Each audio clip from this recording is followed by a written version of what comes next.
నువ్వంటే ఏంటో నిరూపించుకునేంత వరకు ఇంట్లో వాళ్ళకే కాదు, ప్రపంచానికి కూడా లోకువే.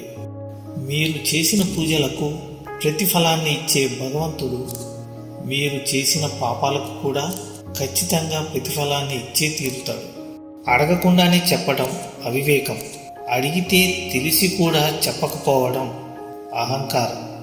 మీరు చెప్పేది నిజమే అయినా ఎదుటి మనిషి వినడానికి ఇష్టపడనప్పుడు చెప్పకపోవడమే మంచిది.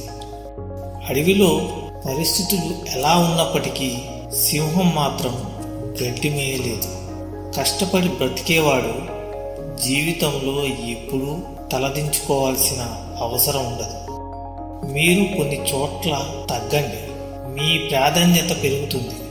అన్ని చోట్ల తగ్గకండి, మీ విలువ కూడా తగ్గిపోతుంది. చెడు అలవాట్లకు నువ్వు బానిసయ్యావంటే నీ చావును నువ్వు వెంట పెట్టుకొని తిరుగుతున్నట్లే. ఎండు కర్రల్లో చేరిన పచ్చి కర్ర కూడా మంటల్లో మాడక తప్పదు. అలాగే చెడ్డవాడితో తిరిగిన మంచివాడు కూడా చెడిపోక తప్పదు.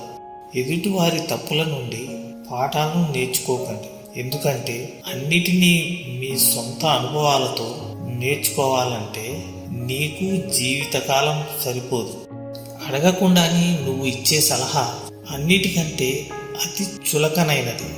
మనం నమ్మితే ప్రతి అబద్ధం కూడా నిజంలాగే అనిపిస్తుంది, నమ్మకపోతే నిజం కూడా అబద్ధంలాగే అనిపిస్తుంది.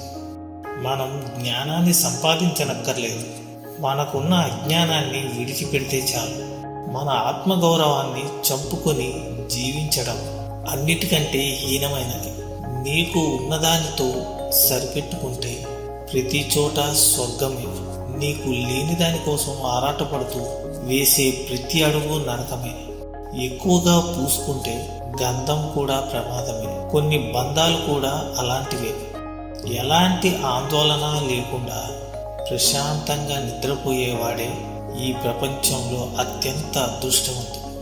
మీ యొక్క అభిప్రాయాలను బట్టి మీ ఆలోచనలు ఉంటాయి. సదాభిప్రాయం లేని మనిషి మంచి చేసినా ఎవరూ ఒప్పుకోరు. అదుపు లేని ఆలోచనలు శత్రువు కంటే కూడా ప్రమాదకరం. జీవితం ఎప్పుడూ కూడా సవాళ్లను విసురుతూనే ఉంటుంది. వాటిని ఎదుర్కొని నిలిచిన వాడే విజేత అవుతాడు.